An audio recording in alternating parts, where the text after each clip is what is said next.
अभी हम देखेंगे। नमस्कार, good morning. Central processing unit में कंप्यूटर कैसे काम करता है, इसको हम देखेंगे। ग्राफिक के माध्यम से एक हमने पिक्चर बना लिया है। देखिए, सेंट्रल प्रोसेसिंग यूनिट जो हो गया, इसको प्रोसेसर भी कहते हैं, जिसको सीपीयू, सेंट्रल प्रोसेसिंग के बारे में अगर सीपीयू का फुल फॉर्म होता है तो सेंट्रल प्रोसेसिंग यूनिट होता है। और सेंट्रल प्रोसेसिंग यूनिट में अर्थमेटिक लॉजिक यूनिट होता है, कंट्रोल यूनिट होता है, उसके बाद मेन मेमोरी होता है। मेन मेमोरी मतलब हो गया जिसमें डाटा को स्टोर करते हैं, वो मेन मेमोरी में आता है। और इनपुट क्या है, इधर से इनपुट अगर डाल रहे हैं, इधर से अगर इनपुट डाल रहे हैं तो यहाँ आउटपुट शो करेगा। यानी कि जो हम यहाँ डालेंगे, जो हम डालेंगे इनपुट, कुछ रिजल्ट वगैरह देखना है या कुछ करना है, तो उसमें जो है लास्ट में इतना प्रोसेस होने के बाद आपको आउटपुट शो करेगा, यानी कि रिजल्ट शो करेगा। तो अभी जो है सेंट्रल प्रोसेसिंग यूनिट में जो है ये इतना तरीका का नियम है। सेंट्रल प्रोसेसिंग यूनिट हो गया, अर्थमेटिक लॉजिक जिसको बोलते हैं इंग्लिश में अगर एएलयू, एलयू बोलते हैं, कंट्रोल यूनिट बोलते हैं, जिसको सीयू बोलते हैं। कंट्रोल यूनिट को अर्थमेटिक, ARIT है, अर्थमेटिक लॉजिक यूनिट।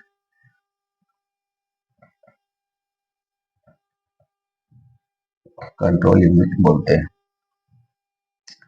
तो सेंट्रल प्रोसेसिंग के अंदर अर्थमेटिक लॉजिक यूनिट के मतलब अर्थमेटिकल जो कैलकुलेशन रहेगा, अर्थमेटिकल कैलकुलेशन मान लो ए बी सी डी अगर आप ऐड करते हैं, सब्ट्रैक्ट करते हैं, मल्टीप्लिकेशन करते हैं, तो मतलब कहने का मतलब है कि जोड़ घटाव गुणा जोड़ करते हैं, तो अर्थमेटिकल लॉजिक यूनिट में होता है। उसी को कंट्रोल करता है कंट्रोल यूनिट। तो आगे की स्लाइड में हम देखते हैं कि अर्थमेटिक लॉजिक यूनिट क्या काम करता है। उसके बाद हम देखेंगे कि कंट्रोल यूनिट क्या काम करता है। फिर देखेंगे कि मेन मेमोरी क्या काम करता है। उसके बाद हम देखेंगे आउटपुट यूनिट क्या है, तो वो बताएंगे। इनपुट यूनिट ऑलरेडी बता चुके हैं, लेकिन फिर भी कोशिश करेंगे कि आपको बता दें। तो आगे की स्लाइड हम देखते हैं कि कैसे काम करता है, कैसे क्या करता है। आप देखिए, आपको लग रहा हो कि क्या बता रहा है, जब तक शुरू से वीडियो को नहीं देखेंगे तब तक जो है आपको समझ में नहीं आएगा। कंप्यूटर का यही काम है कि एक वीडियो भी अगर छूट गया, एक क्लास भी अगर छोड़ देते हैं, तो आपको कंप्यूटर नहीं सीख पाएंगे। कंप्यूटर का बेसिक नॉलेज होना बहुत जरूरी है। अगर कंप्यूटर में मास्टर बनना है तो कंप्यूटर का बेसिक नॉलेज होना बहुत जरूरी है। इसके बाद हम आपको जो इसका क्वेश्चन है, क्वेश्चन ये क्लास के बाद आपको हम क्वेश्चन करवाएंगे कल से। आज आज थ्योरी क्लास चलेगा, कल से जो है क्वेश्चन आंसर, कल से हम क्वेश्चन लेना शुरू करेंगे और क्वेश्चन देना आपको बताना शुरू करेंगे। तो आगे की स्लाइड में हम देखते हैं कि अर्थमेटिक लॉजिक यूनिट क्या है, वो बताने की कोशिश करते हैं। देखिए, अर्थमेटिक लॉजिक यूनिट में क्या होता है कि इसका उपयोग, अर्थमेटिक लॉजिक का उपयोग अभी हम बताएं कि अर्थमेटिक लॉजिक यूनिट का उपयोग होता है कि आप जोड़ कर रहे हैं, गुणा कर रहे हैं, घटाव कर रहे हैं, आप भाग दे रहे हैं, ये अर्थमेटिकल लॉजिक हो गया, जिससे जोड़ घटाव जो भी करते हैं उसके लिए हो गया। और एक होता है, तारे होता है कि less than, greater than, equal to, yes, हाँ या ना। इसमें भी अर्थमेटिक लॉजिक का यूज किया जाता है। अर्थमेटिक लॉजिक यूनिट में क्या है कि आप गणितीय गणना कर सकते हैं, जैसे मैथमेटिकल कोई भी काम जो पेन पेन और कॉपी पेन पे जो करते हैं, तो वो कंप्यूटर पे जो है आप, ये इसका कारण है जोड़ घटाव तुलना। जैसे ये देखिए, लेस देन, ग्रेटर देन या इक्वल टू, लेस, नो, यानी गणितीय कार्य जो भी है, मैथमेटिकल कार्य जो भी मैथमेटिक्स बनाते हैं, वो अर्थमेटिक लॉजिक में करते हैं। कंट्रोल यूनिट भी क्या होता है, कंप्यूटर के सारे कार्यों को कंट्रोल करता है। ये जो भी काम करेंगे कंप्यूटर पे, वो सारा कार्य वर्क को ये कंट्रोल करेगा। कंट्रोल करके आपको रिजल्ट देगा, इनपुट आउटपुट करेंगे। जैसे कंट्रोल यूनिट का मतलब इनपुट आउटपुट करेगा, डिवाइस प्रोसेस करेगा। आप अगर इसमें ए प्लस बी डाल दिए, ए प्लस बी डाल दिए, अगर अर्थमेटिक लॉजिक में ए प्लस बी डाल दिए, तो उसको रिजल्ट शो करना किसका काम है, कंट्रोल यूनिट का काम है। जैसे आपने ए प्लस बी डाल दिया, तो बराबर ए प्लस बी करेगा। मान लीजिए कि इसको जो है 2+3 करेंगे, रिजल्ट इसको देना किसका काम है, कंट्रोल यूनिट का काम है। यानी कि 5 करना जो है कंट्रोल यूनिट काम ये कंट्रोल करके सारा कार्य आपको रिजल्ट इनपुट हो या आउटपुट हो, ये कंट्रोल यूनिट करेगा।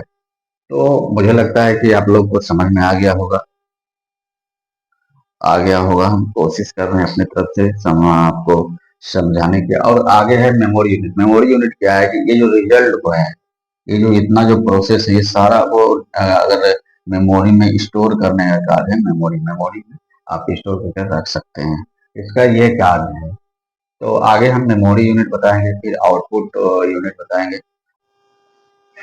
देखिए, मेमोरी यूनिट का काम क्या है, यह डेटा निर्देशों के संग्रह करने में प्रयुक्त होता है।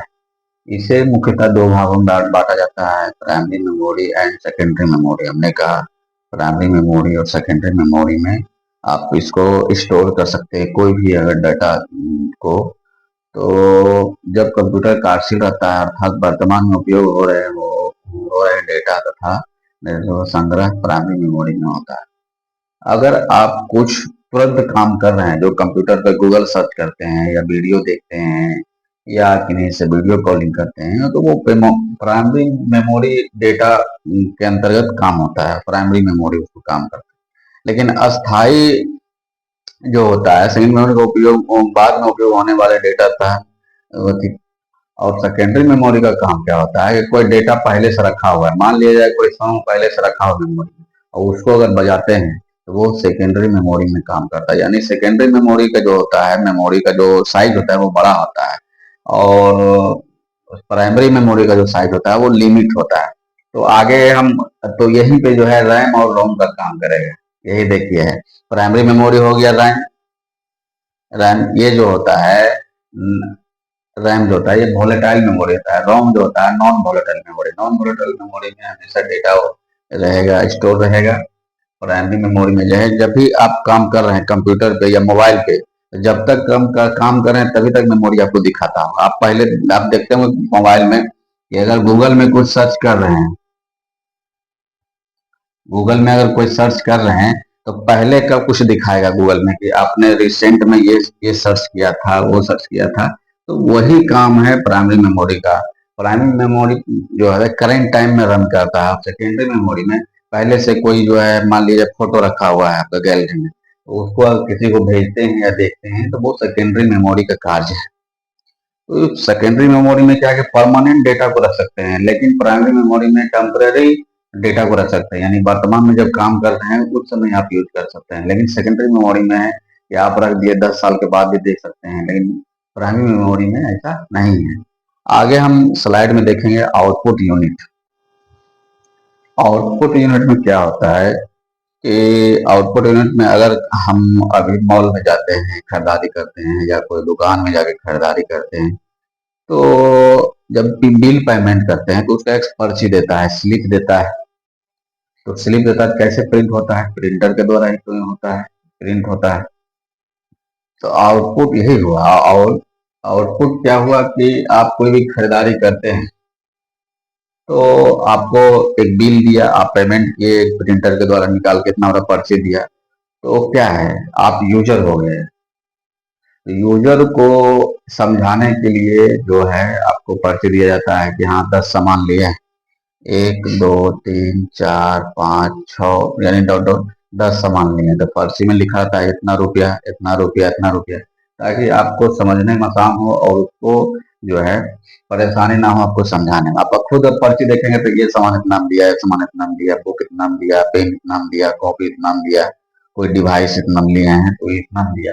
तो आउटपुट का यही काम है कि आप अगर कुछ डेट क्या हुआ, आप खरीदारी क्या इनपुट किए, अब खरीदारी करें, आउटपुट क्या हुआ, पैसा दिए, आपको बिल दिया। तो यही आउटपुट है।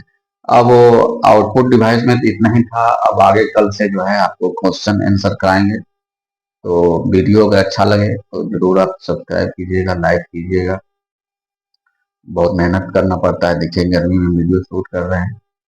तो हाँ, अभी ये है कि नया नया क्लास अभी चल रहा है, तो धीरे धीरे इम्प्रूवमेंट हमारे अंदर भी आएगा और वीडियो की क्वालिटी धीरे धीरे इम्प्रूवमेंट होगा। तो अभी बस इतना ही आज के लिए है, और आगे फिर हम कल जो है बोल ही रहे हैं कि क्वेश्चन आंसर का जो कल से क्लास आपको लेकर आएंगे और आपको देंगे। ठीक है। तो आज के लिए बस इतना ही। धन्यवाद।